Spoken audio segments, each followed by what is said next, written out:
আমরা প্রশাসনের যে আচরণ, সেই আচরণ জুলাইয়ের পরবর্তীতে আমরা ভেবেছিলাম সেটির ইতিবাচক, সেটির পরিবর্তন হবে।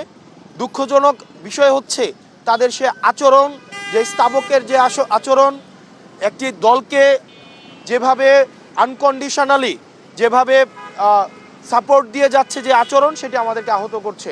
এভাবে যদি চলতে থাকে তাহলে এই সরকারি অর্থ অপচয় করে এই নির্বাচনের কোনো প্রয়োজন নেই। গণতন্ত্রের জন্য যেই লড়াই সংগ্রাম হয়েছে দীর্ঘ 17 বছর, বিএনপির নেতাকর্মীরা যেভাবে রাস্তায় নির্যাতিত হয়েছে, নিপীড়িত হয়েছে, এই প্রশাসনের নগ্ন আচরণকে যদি বিএনপি এন্টারটেইন করে তাহলে এই 17 বছরে যারা ইলিয়াস আলী থেকে শুরু করে যারা গুম হয়েছে, আজকের আমাদের শহীদ ওসমান হাদি পর্যন্ত যারা শহীদ হয়েছে, তাদের রক্তের প্রতি সেটি হচ্ছে অপমান করা হবে। সেজন্য বিএনপিকে গণতন্ত্র যদি রক্ষা করতে হয় তাহলে এই প্রশাসনের নগ্ন আচরণের তাদেরকেও প্রতিবাদ জানাতে হবে।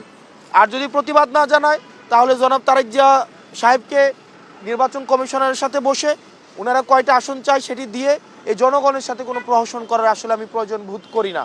ডিসিরা, এসপিরা নগ্নভাবে এই নির্বাচনে হস্তক্ষেপ করছে।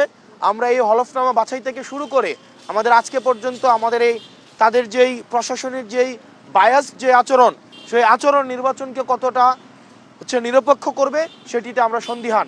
এবং এই যে আমাদের আজাদির যে যাত্রা, সেই আজাদির যাত্রাকে আরও দীর্ঘমেয়াদী করবে বলে আমরা মনে করি।